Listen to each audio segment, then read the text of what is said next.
Today, we're diving deep into the Book of Psalms, and I'm going to reveal why this ancient collection isn't just some dusty religious text gathering cobwebs on a shelf.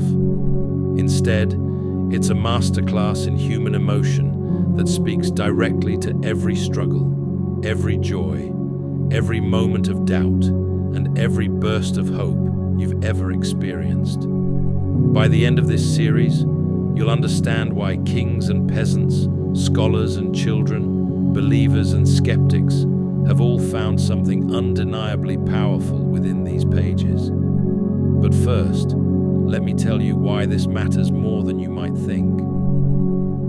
The Book of Psalms contains 150 individual compositions that cover literally every human emotion you can imagine. We're talking about fear, anger, joy, desperation, gratitude, confusion, love, betrayal, hope, and everything in between. These aren't sanitized, politically correct prayers. These are raw, unfiltered expressions of the human condition at its most vulnerable and most triumphant. What makes this even more incredible is that I've spent months analyzing the literary techniques, the emotional patterns, and the psychological insights embedded within these ancient texts.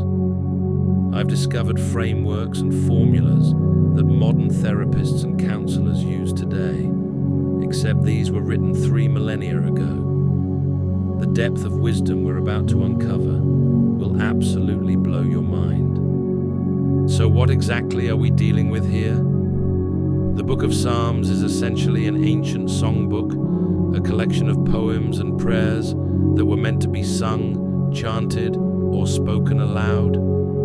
Think of it as the ultimate playlist for the human soul. Some of these compositions are attributed to King David, others to various temple musicians and poets, but what unites them all is their brutal honesty about what it means to be human. Now, here's where it gets fascinating. These aren't just random emotional outbursts thrown together haphazardly. There's actually a sophisticated structure and progression throughout the entire collection. The editors arranged these 150 pieces into 5 distinct books, each with its own thematic focus and emotional journey. It's like they created the world's first concept album, except instead of exploring one story, they're exploring the entire spectrum of human experience. Let me give you a taste of what we're working with here. Imagine you're going through the worst betrayal of your life. Someone you trusted completely has stabbed you in the back, and you're lying awake at 3 a.m, your mind racing with anger, hurt, and confusion. Well, there's a psalm for that exact moment. Or maybe you've just experienced the most incredible breakthrough in your career, and you're so grateful you could burst with joy. There's a psalm for that too. Feeling abandoned by everyone who matters to you, covered, overwhelmed by guilt and shame. They've got you. Celebrating a major victory, absolutely included. But here's what makes this collection truly revolutionary for its time, and honestly, still revolutionary today. These ancient writers didn't sanitize their emotions or put on a religious mask. When they were angry, they expressed rage that would make a modern rap battle look tame. When they were scared, they admitted to trembling and crying. When they were grateful, they practically danced on the page with their words. This is emotional authenticity at its finest, and it's something our modern world desperately needs to rediscover. The psychological insights embedded within these texts are mind-blowing. Take Psalm 23, probably the most famous one that starts with, "The Lord is my shepherd." On the surface, it sounds like a peaceful pastoral scene. But when you dig deeper, you realize this is actually a masterclass in anxiety management. The writer is walking through what he calls the valley of the shadow of death, but instead of being consumed by fear, he's using visualization techniques and positive self-talk that modern cognitive behavioral therapy would absolutely endorse. Or consider Psalm 130, which begins with, "Out of the depths I cry to you." This isn't just poetic language. This is someone describing clinical depression with startling accuracy. The writer talks about being in deep, dark places where normal human connection feels impossible. But then, and this is crucial, he doesn't stay stuck there.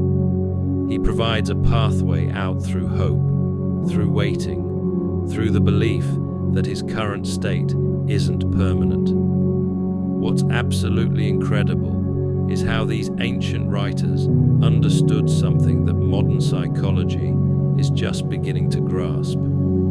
They knew that suppressing emotions or pretending everything is fine when it's not actually makes things worse. Instead, they demonstrated radical emotional honesty.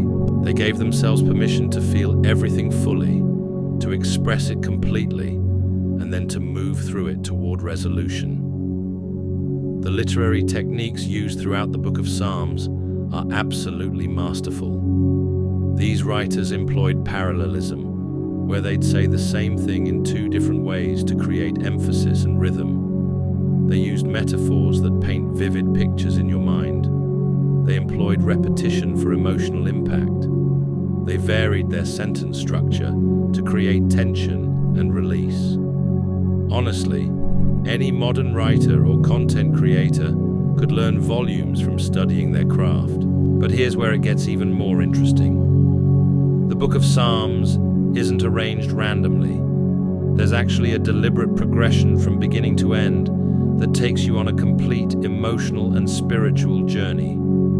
It starts with wisdom literature about choosing the right path in life, moves through intense struggles and conflicts, includes celebrations and victories, explores themes of justice and leadership, and ultimately concludes with pure, unbridled praise and gratitude. Think about that for a moment. The editors of this collection understood that life isn't just a random series of emotional highs and lows. There's actually a progression, a journey that moves from confusion toward clarity, from struggle toward resolution, from despair toward hope. They've given us a roadmap for navigating the full human experience. Now, I know what some of you might be thinking. This sounds like religious content, and maybe that's not your thing. But here's what's fascinating about the Book of Psalms. While these compositions do address the divine, they're primarily focused on human experience.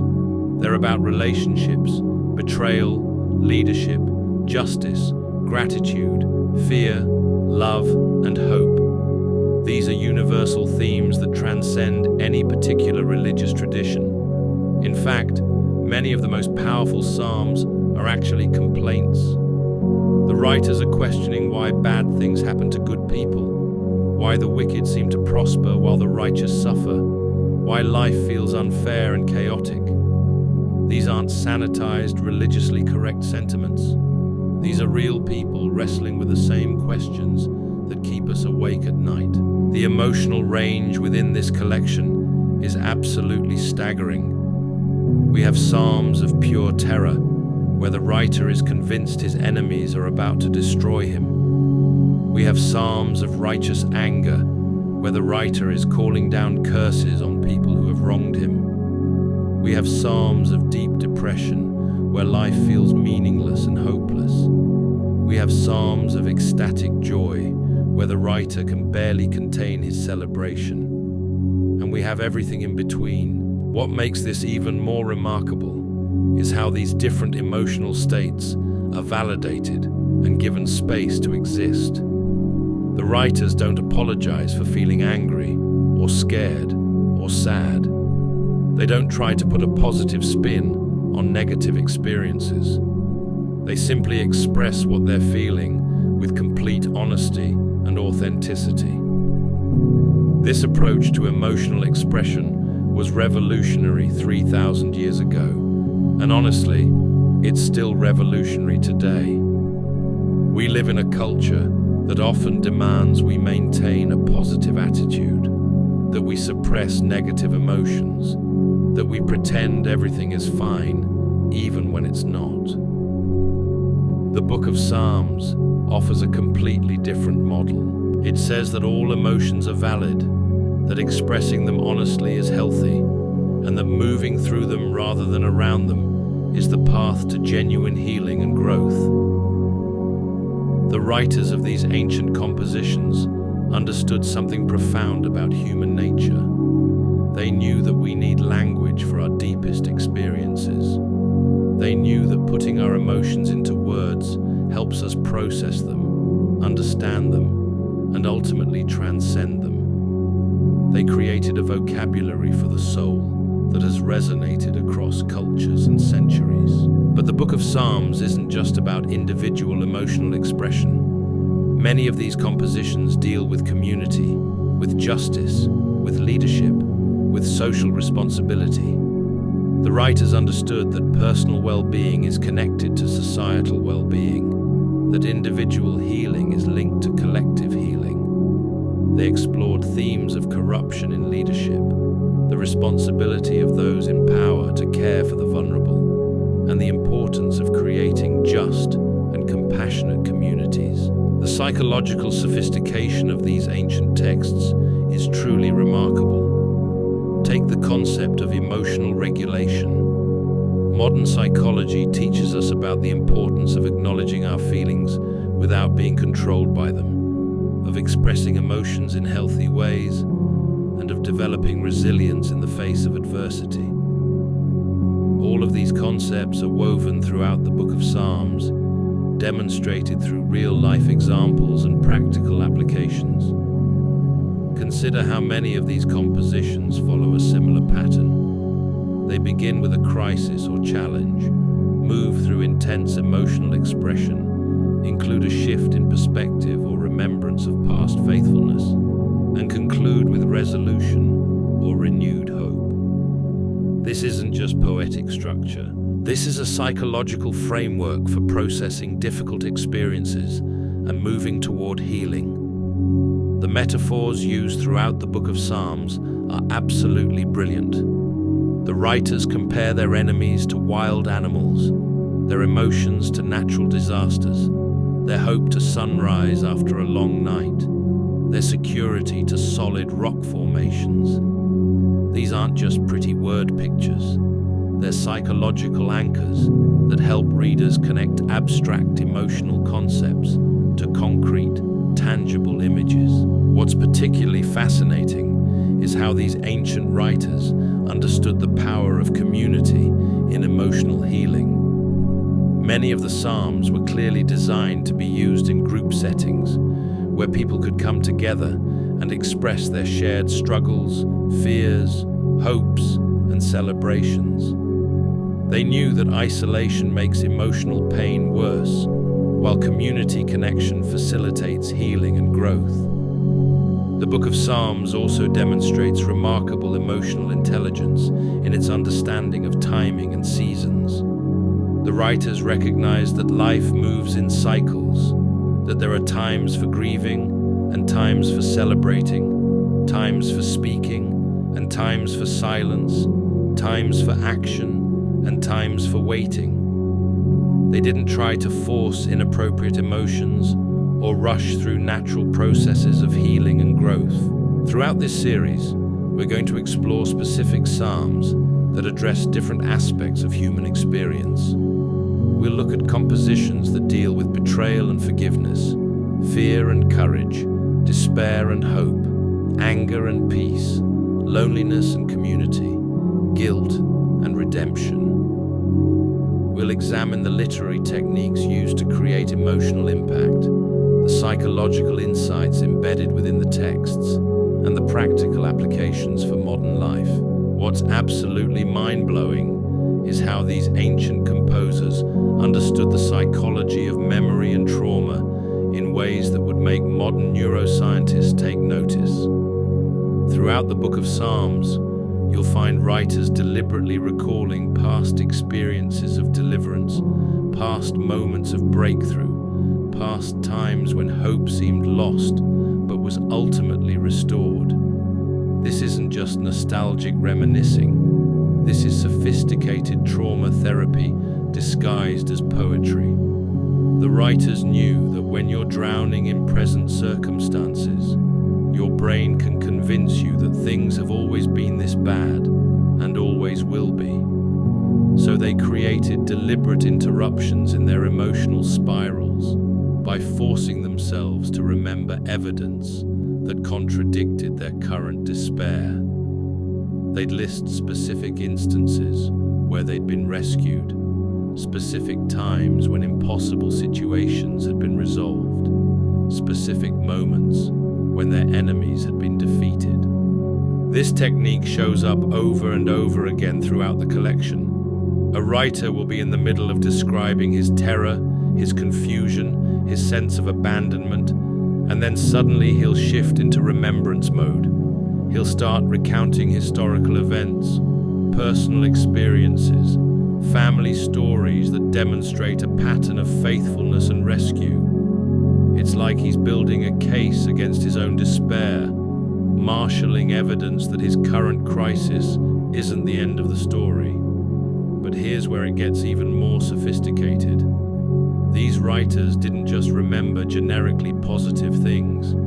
They specifically recalled situations that were analogous to their current struggles. If they were facing military defeat, they'd remember past military victories. If they were dealing with betrayal, they'd recall times when loyalty had been restored. If they were wrestling with guilt, they'd remember experiences of forgiveness and redemption. They understood that the human brain responds more powerfully to relevant precedents than to generic encouragements. The emotional architecture of individual psalms reveals an understanding of psychological processing that's absolutely brilliant. Many of these compositions follow what modern therapists would recognize as a complete cycle of emotional integration. They start with raw, unfiltered expression of whatever the person is experiencing. Then they move into analysis, trying to understand what's happening and why. Next comes perspective shifting, where they zoom out and consider larger contexts and longer time frames. Finally, they arrive at some form of resolution or renewed commitment to move forward. This isn't accidental. The writers understood that emotions need to be felt fully before they can be processed effectively. They knew that rushing to positive thinking or trying to skip over difficult feelings actually prevents genuine healing. So they gave themselves and their readers permission to sit in the mess, to express the ugly stuff, to acknowledge the full weight of whatever they were carrying. Take the famous Psalm 22, which begins with, my God, why have you forsaken me?" This isn't a brief moment of doubt quickly resolved. The writer spends verse after verse describing his agony, his sense of abandonment, his physical and emotional suffering. He talks about feeling like a worm rather than a human being, about being surrounded by enemies, about his strength draining away like water. He doesn't apologize for these feelings or try to spiritualize them away. He just describes them with brutal honesty. But then, and this is crucial, he doesn't stay stuck there. About halfway through the composition, something shifts. He begins to remember who he's addressing, who he's always trusted, who his ancestors trusted. He starts recounting stories of past deliverance. He begins to envision a future where his current suffering will be transformed into testimony, where his rescue will become a source of hope for others facing similar struggles. By the end of the psalm, he's moved from despair to declaration, from isolation to community, from present agony to future hope. But he didn't get there by denying his initial feelings or pretending they weren't valid. He got there by moving through them systematically and completely. This pattern shows up throughout the entire collection. The writers understood that authentic hope isn't built on wishful thinking or positive affirmations. It's built on honest acknowledgement of current reality, combined with evidence-based confidence in ultimate resolution. They created a framework for moving from crisis to courage that remains psychologically sound 3 millennia later. The community dynamics within the Book of Psalms are equally sophisticated. These weren't just individual journal entries. Many of these compositions were clearly designed for group use, for shared experiences of worship, lament, celebration, and commitment. The writers understood that some emotions are too big for individual processing, that certain experiences require the witness and support of community to be properly integrated. You'll find psalms that give voice to collective grief, shared outrage at injustice, communal celebration of victory, group confession of wrongdoing. The writers knew that community can amplify both suffering and joy, that sharing emotional experiences with others creates bonds that individual relationships can't provide. They built rituals and practices that allowed entire groups of people to process difficult experiences together. But they also understood the dangers of crowd psychology, the ways that groups can become destructive or lose their moral center. So throughout the collection, you'll find warnings about mob mentality, celebrations of individual conscience, encouragements to stand apart from corrupt communities when necessary. They promoted healthy community while warning against unhealthy conformity. The leadership principles embedded within the Book of Psalms are absolutely remarkable. Many of these compositions were written by or for people in positions of authority, and they demonstrate an understanding of power dynamics that would impress modern organizational psychologists. The writers knew that leadership brings unique temptations, unique pressures, unique responsibilities that require specific kinds of wisdom and support. You'll find psalms that deal with the loneliness of command, the burden of making decisions that affect other people's lives, the challenge of maintaining integrity when everyone around you is compromising. These ancient leaders understood that power corrupts, not just through obvious moral failures, but through subtle shifts in perspective that gradually separate leaders from the people they're supposed to serve. They also understood the importance of accountability, of surrounding themselves with people who would challenge their decisions and question their motives. Many of the Psalms include prayers for wisdom, requests for guidance, acknowledgements of personal limitations, and the need for counsel from others. These weren't signs of weakness. They were demonstrations of mature leadership that recognizes its own fallibility. The justice themes throughout the Book of Psalms reveal a sophisticated understanding of social systems and their impact on individual well-being. The writers weren't naive about power structures or economic inequality or political corruption. They wrote extensively about the suffering caused by unjust systems, the responsibility of those in authority to protect the vulnerable, the importance of creating communities where everyone can flourish. But they also understood that justice isn't just about external systems. It's about internal integrity, about personal choices, about individual responsibility to treat others with dignity and respect. They explored the connections between personal character and social outcomes, between individual choices and collective consequences. What's particularly impressive is how they balanced idealism with realism. They envisioned communities characterized by justice, compassion, and mutual support, but they didn't pretend that creating such communities would be easy or automatic. They acknowledged the human tendencies towards selfishness, the ways that good intentions can be corrupted by self-interest, the ongoing struggle required to maintain healthy social structures. The therapeutic value of the Book of Psalms has been recognized across cultures and centuries. These compositions provide language for experiences that often leave people speechless.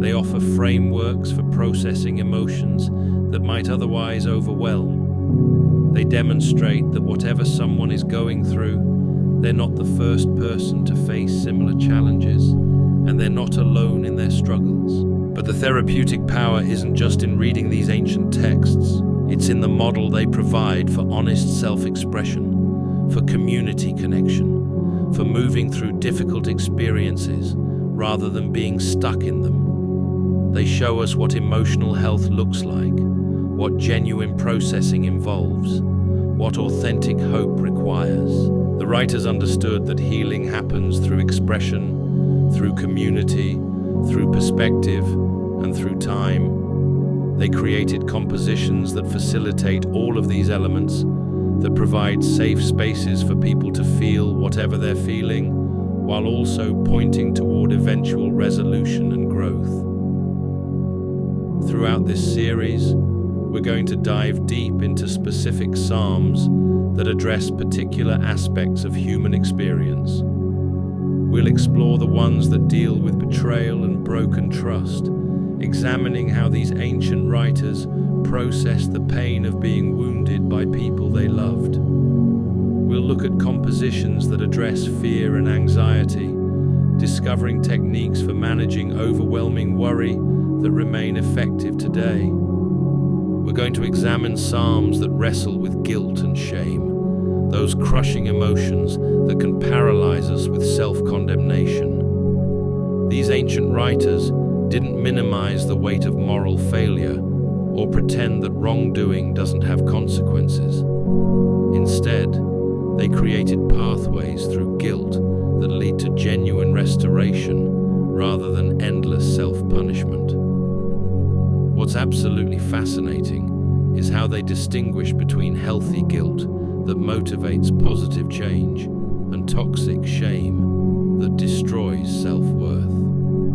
The writers understood that acknowledging wrongdoing is essential for growth, but they also knew that wallowing in self-hatred prevents the very transformation that guilt is supposed to produce. They developed sophisticated frameworks for confession, repentance, and restoration that modern psychology is only beginning to appreciate. Take Psalm 51, which begins with that desperate plea for mercy and compassion. This isn't someone making excuses or minimizing their failures. The writer takes full responsibility for his actions, acknowledging that he's violated not just human relationships, but fundamental moral principles. He doesn't blame circumstances or other people or temporary lapses in judgment. He owns his choices completely. But then notice what happens next. After fully acknowledging his guilt, he doesn't spiral into self-destruction. Instead, he starts asking for transformation. He requests a clean heart, a renewed spirit, a complete internal makeover that will prevent future failures. He's not just asking for forgiveness of past wrongs, he's asking for the power to become a different kind of person. This is psychological genius, disguised as ancient poetry. The writer understood that guilt without hope for change becomes destructive shame. But he also knew that hope without honest acknowledgement of wrongdoing becomes shallow optimism that doesn't address root issues. He created a balance between accountability and grace that facilitates genuine transformation. The anger psalms are equally brilliant in their psychological sophistication. These writers didn't pretend that rage was unchristian or inappropriate. They expressed fury that would make modern readers uncomfortable, calling down curses on their enemies, describing violent fantasies about revenge, expressing hatred that seems to contradict everything we think ancient spiritual literature should contain. But here's what's remarkable about their approach to anger. They didn't act on these violent impulses. They expressed them fully in safe spaces, processed them through creative expression, and ultimately surrendered the desire for personal vengeance to higher authorities.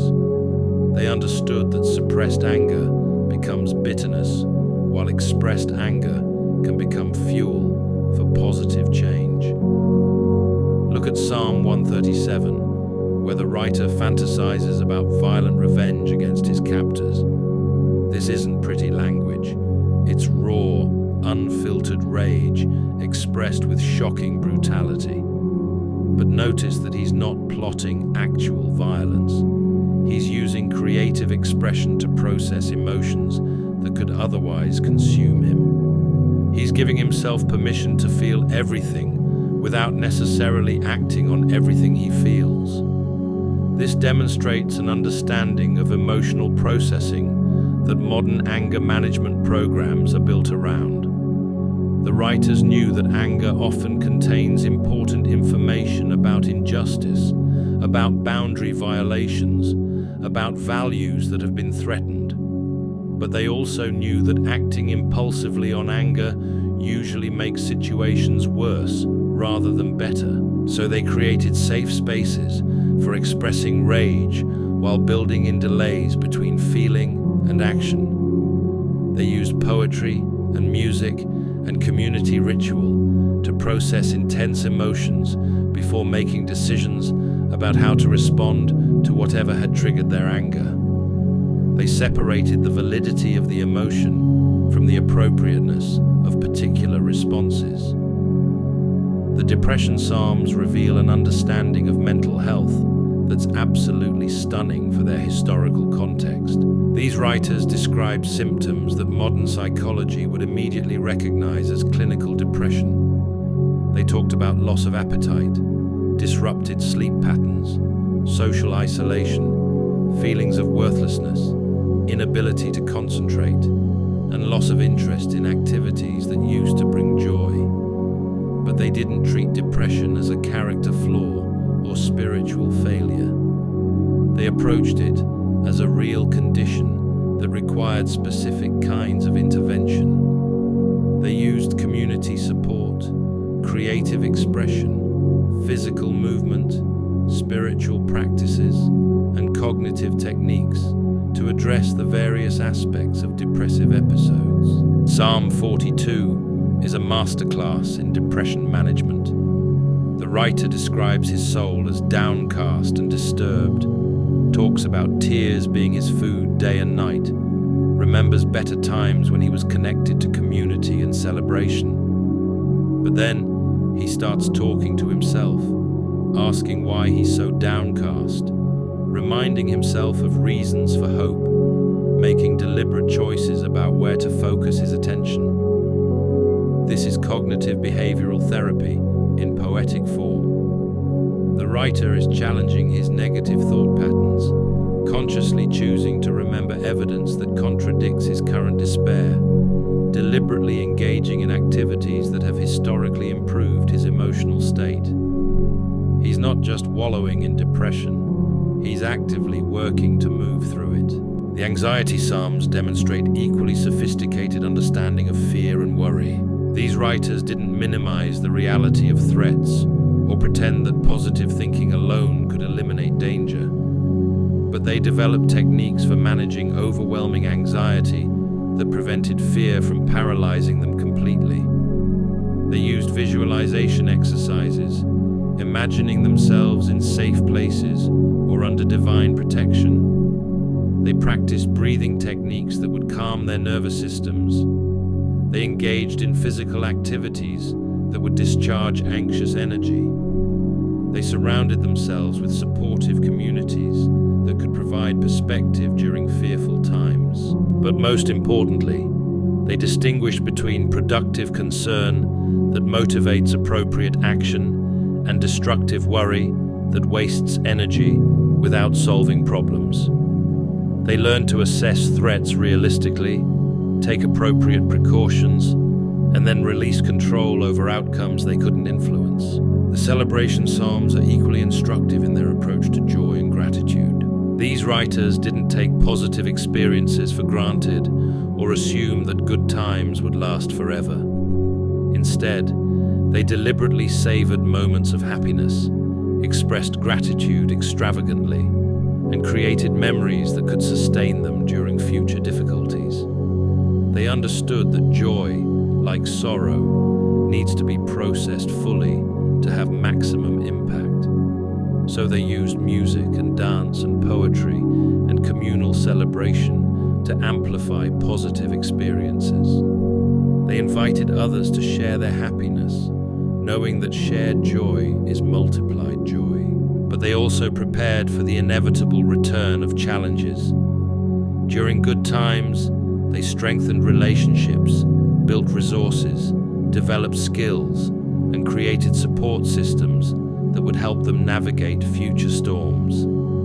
They celebrated without becoming complacent, enjoyed success without losing perspective. The Relationship Psalms explore the full spectrum of human connection with remarkable insight. These writers understood that relationships are simultaneously our greatest source of joy and our deepest source of pain. They didn't romanticize human connection or pretend that love conquers all obstacles. Instead, they explored the complex dynamics of trust and betrayal, loyalty and abandonment, intimacy and rejection. They wrote about the agony of being misunderstood by people who should know them best. They described the pain of investing deeply in relationships that ultimately disappoint. They expressed the loneliness that can exist even in the middle of crowds, the isolation that comes when no one seems to truly see or understand who you are. But they also celebrated the profound joy of genuine connection, the security that comes from being known and accepted, the strength that flows from mutual support and encouragement. They understood that healthy relationships require vulnerability, forgiveness, patience, and ongoing investment from all parties involved. The Forgiveness Psalms demonstrate perhaps the most sophisticated psychological insight in the entire collection. These writers understood that forgiveness isn't a feeling, but a decision, that it's not about forgetting or minimizing wrongdoing, but about refusing to let bitterness poison your own soul. They knew that holding grudges hurts the grudge holder more than the target of resentment. But they also knew that forgiveness is a process, not a one-time event. They gave themselves permission to work through anger and hurt before arriving at genuine release. They distinguished between forgiveness and reconciliation, understanding that you can forgive someone without necessarily restoring full relationship with them. They developed practices for releasing resentment that involved creative expression, community support, spiritual surrender, and deliberate choice. They didn't pretend forgiveness was easy or automatic. They acknowledged its difficulty while insisting on its necessity for emotional health. The Leadership Psalms reveal understanding of authority and responsibility that remains relevant for anyone in positions of influence. These writers knew that leadership brings unique temptations toward pride, isolation, and abuse of power. They understood the corrupting influence of unchecked authority and the importance of accountability systems. But they also celebrated the positive potential of ethical leadership, the opportunity to create environments where others can flourish, the responsibility to protect the vulnerable and promote justice. They didn't reject authority itself, but insisted that it be exercised with integrity, humility, and genuine concern for those being led. They wrote about the loneliness of command, the burden of making difficult decisions, the challenge of maintaining personal relationships when your position creates inevitable distance from others. They explored the tension between decisive leadership and collaborative decision-making, between strong vision and flexible adaptation. Throughout all of these themes, what emerges is a collection that refuses to sanitize human experience or offer simple solutions to complex problems.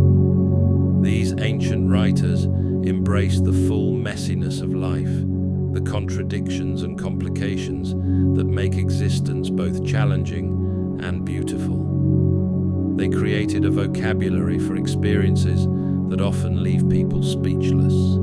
They provided frameworks for processing emotions that might otherwise overwhelm. They demonstrated that authenticity and vulnerability are signs of strength, not weakness, and that genuine growth requires honest acknowledgement of where you actually are, not where you think you should be. The literary craftsmanship throughout the Book of Psalms is absolutely masterful. These writers used repetition for emphasis, variation for interest, metaphor for clarity, and rhythm for memorability. They understood that truth needs beauty to be fully compelling, that intellectual understanding without emotional engagement rarely produces lasting change.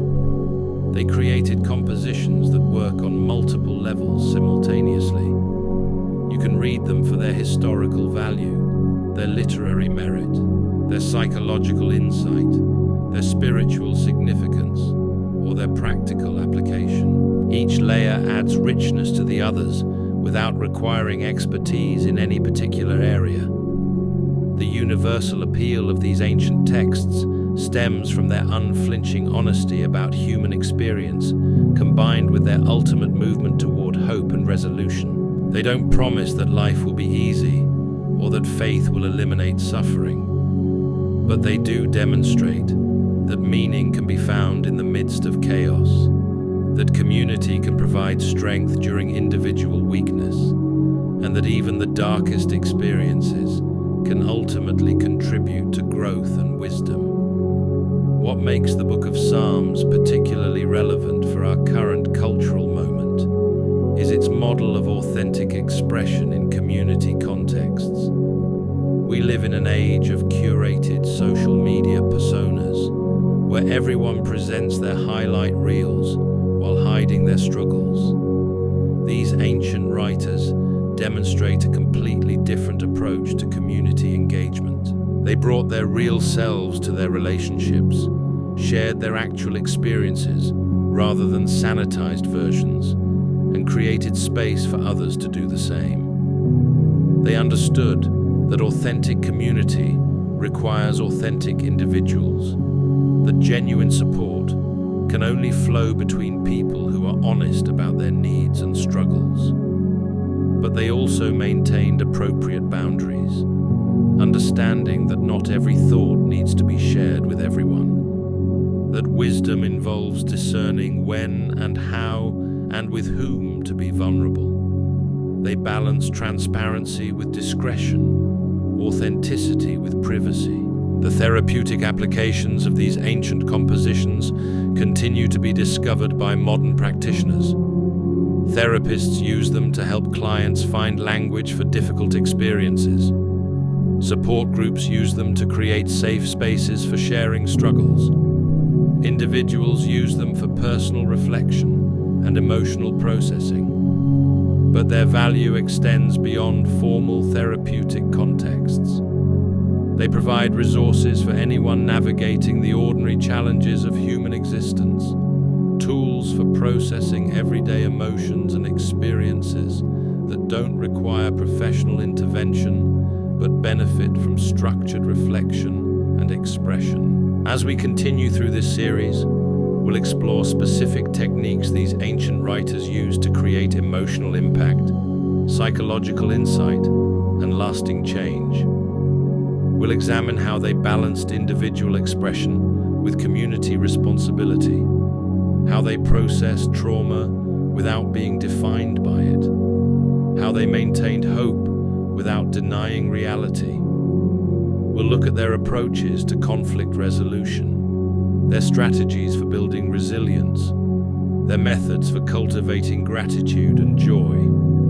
We'll explore how they navigated transitions and losses, how they celebrated victories without becoming prideful, how they learned from failures without being crushed by them. But most importantly, we'll discover how these 3,000-year-old compositions can provide practical resources for 21st century challenges, how ancient wisdom can inform modern struggles, how timeless truths can address contemporary questions. The journey we're embarking on together will take us through the full spectrum of human experience as seen through the eyes of some of the most insightful writers in human history. We'll discover that our struggles aren't unique, that our questions have been asked before, that our hopes and fears connect us to countless generations of people who have walked similar paths. What's truly remarkable is that by the end of our journey through these ancient compositions, you'll have discovered something that modern self-help culture often misses entirely. These writers understood that genuine transformation doesn't happen through positive thinking alone or by avoiding difficult emotions. Instead, they demonstrated that real growth comes through honest engagement with whatever life throws at you, combined with the wisdom to know that your current circumstances don't define your ultimate destiny. The resilience principles embedded throughout this collection are absolutely revolutionary. These ancient authors didn't develop thick skin by pretending hardships didn't hurt. They built genuine strength by learning to feel everything fully while refusing to be permanently derailed by temporary setbacks. They created a framework for bouncing back that acknowledges the reality of being knocked down while maintaining confidence in your ability to get back up. Take the progression you'll find in psalm after psalm. A writer begins in crisis, expresses his pain without apology, processes the emotions systematically, shifts his perspective deliberately, and emerges with renewed determination to keep moving forward. This isn't denial or superficial optimism. This is sophisticated emotional intelligence that produces lasting resilience rather than brittle positivity that cracks under pressure. What's even more fascinating is how these compositions address the question that haunts every generation. Why do bad things happen to good people while seemingly evil individuals prosper? These writers didn't offer simplistic answers or religious platitudes. Instead, they wrestled with these questions honestly, expressing frustration and confusion, while ultimately arriving at frameworks that allow them to maintain moral integrity even when life feels fundamentally unfair. They understood something that modern culture often forgets. Justice and fairness operate on different timelines than individual human experience. What looks like permanent victory for wrongdoers or permanent defeat for good people often proves temporary when viewed from longer perspectives. But they didn't use these insights to minimize present suffering or dismiss current injustices. They held both realities simultaneously. The wisdom literature woven throughout these ancient texts provides practical guidance for daily decision-making that remains startlingly relevant. These writers explored questions like how to choose trustworthy friends, how to handle money responsibly, how to speak truthfully without being needlessly hurtful, how to work diligently without becoming obsessed with achievement. They understood that small daily choices accumulate into major life patterns, that character is built through ordinary decisions rather than dramatic moments, that wisdom involves learning to see long-term consequences of short-term actions. They created frameworks for ethical living that don't require perfect circumstances or extraordinary courage, just consistent commitment to values that produce human flourishing. But here's what makes their approach to wisdom so compelling. They didn't present themselves as having arrived at perfect understanding or having eliminated all struggles from their lives. Instead, they shared their ongoing process of learning, their mistakes and corrections, their questions and discoveries. They modeled lifelong growth rather than claiming to have reached some final destination of enlightenment. The community-building principles throughout the Book of Psalms offer profound insights for anyone trying to create healthy relationships, whether in families, friendships, workplaces, or larger social groups. These writers understood that sustainable communities require shared values, mutual accountability, generous forgiveness, and commitment to the well-being of all members, not just those in positions of power or influence. They explored the delicate balance between individual autonomy and group cohesion, between personal expression and social responsibility, between challenging harmful behaviors and maintaining relationships. They knew that healthy communities don't happen automatically, but require intentional effort from everyone involved. What's particularly impressive is how they addressed conflict resolution within community contexts. They didn't pretend that disagreements wouldn't arise, or that maintaining unity meant avoiding difficult conversations. Instead, they developed processes for addressing problems directly while preserving relationships, for speaking truth in ways that promote healing rather than division. They understood that unaddressed conflicts eventually destroy communities, but they also knew that poorly handled confrontations can cause even more damage than the original problems.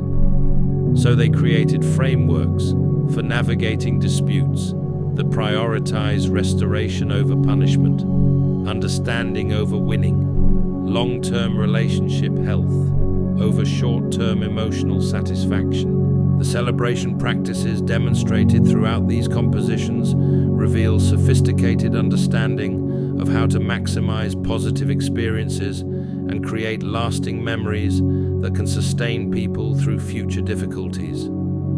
These writers didn't take good times for granted or assume that happiness would maintain itself automatically.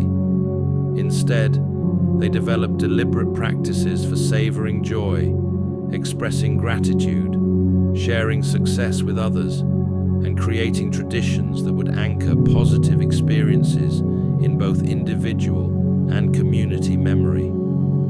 They understood that celebration isn't just about feeling good in the moment. It's about building emotional and social resources that provide strength during challenging times. They also knew how to celebrate without becoming arrogant, how to enjoy success without losing empathy for those still struggling, how to be grateful for their blessings without becoming complacent about ongoing responsibilities. They maintained perspective during good times that prepared them to maintain hope during difficult seasons. The grief and loss themes throughout this ancient collection demonstrate remarkable sensitivity to the full complexity of human sorrow. These writers didn't try to rush people through mourning or offer premature comfort that minimizes genuine pain. They understood that some losses require extended processing, that healing happens on its own timeline, that there's no shortcut through the valley of grief. But they also provided hope that mourning, however intense and prolonged, doesn't have to be permanent. They demonstrated that it's possible to honor what's been lost while still choosing to engage with what remains, to carry sadness without being defined by it, to integrate painful experiences into larger narratives of meaning and purpose. They showed how individual grief can become a source of compassion for others facing similar losses, how personal pain can develop into wisdom that serves broader communities, how the depth of sorrow often corresponds to the capacity for joy when circumstances eventually improve. The transformation themes woven throughout these texts reveal profound understanding of how genuine change happens in human lives. These writers knew that lasting transformation requires more than good intentions or momentary inspiration. It demands sustained commitment, community support, practical strategies, and the humility to keep learning from both successes and failures. They didn't promise quick fixes or easy solutions. Instead, they demonstrated that meaningful change happens gradually through consistent choices aligned with deeply held values, through relationships that provide both challenge and support, through practices that reinforce desired behaviors and attitudes. They understood that transformation often involves temporary discomfort as old patterns are broken and new habits are established, that growth requires leaving familiar territories and learning to navigate unfamiliar challenges, that becoming who you're meant to be often means letting go of who you've been. What makes the Book of Psalms such an extraordinary resource for modern readers is its combination of timeless wisdom with practical application, universal themes with personal specificity, emotional honesty with ultimate hope. These ancient writers created compositions that speak to fundamental human experiences while offering concrete tools for navigating life's inevitable challenges. They demonstrated that it's possible to maintain integrity in corrupt environments, to find meaning in seemingly meaningless circumstances, to build healthy relationships despite imperfect people, to pursue justice while practicing forgiveness, to hope realistically while planning practically. Throughout this series, we've discovered that these 3,000-year-old texts contain insights that remain startlingly relevant for contemporary life. They provide language for experiences that often leave people speechless, frameworks for processing emotions that might otherwise overwhelm, and models for authentic living that transcend cultural and temporal boundaries. But perhaps most importantly, they demonstrate that human experience, in all its messiness and complexity, is worthy of careful attention, honest expression, and ultimate celebration. They show us that our struggles connect us to something larger than ourselves, that our questions have been asked before, that our hopes and fears are part of the universal human story. As we conclude this exploration of the Book of Psalms, remember that these aren't just ancient artifacts to be admired from a distance. They're living resources designed to be used, practical tools meant to be applied, wisdom literature intended to inform daily choices and long-term direction. The writers who created these compositions understood that knowledge without application remains merely intellectual exercise, that insight without practice produces no lasting change, that wisdom unused is ultimately useless. They created these texts to be engaged with actively, to be internalized personally, to be shared generationally. So take what resonates with you from this ancient collection. Use the emotional frameworks that speak to your current circumstances. Apply the relationship principles that address your specific challenges. Adopt the resilient strategies that fit your personality and situation. Let these timeless insights inform your contemporary decisions. Most importantly, remember that you're part of a story that's much larger than your individual experience, connected to countless generations of people who have faced similar struggles and discovered similar sources of strength, hope, and meaning. Your questions aren't unique, your struggles aren't unprecedented, and your hopes aren't unrealistic. The Book of Psalms stands as enduring testimony to the resilience of the human spirit, the power of authentic expression, the importance of genuine community, and the possibility of finding meaning and purpose even in the midst of life's most challenging circumstances. These ancient voices continue to speak because they addressed experiences that remain fundamentally unchanged despite all our technological and social progress. Whether you're facing betrayal or celebrating victory, wrestling with guilt or expressing gratitude, feeling overwhelmed by circumstances, or confident in your direction, these timeless compositions offer resources that can inform your journey and strengthen your resolve. They remind us that being human is both a tremendous privilege and a significant responsibility, that our lives matter not just to ourselves, but to the larger human story of which we're all part.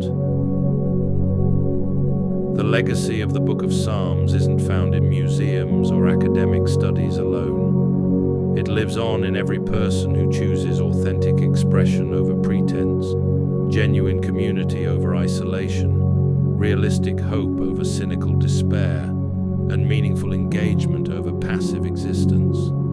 It continues through everyone who refuses to be defined by their worst moments, while still taking responsibility for their choices and their growth. This is the true power of these ancient compositions. They don't just describe human experience, they transform it through the simple but revolutionary act of giving it voice, meaning, and hope. And that transformation continues today, in your life and mine, as we choose to engage honestly with whatever circumstances we face, while maintaining confidence that our stories aren't finished, our growth isn't complete, and our best contributions may still lie ahead.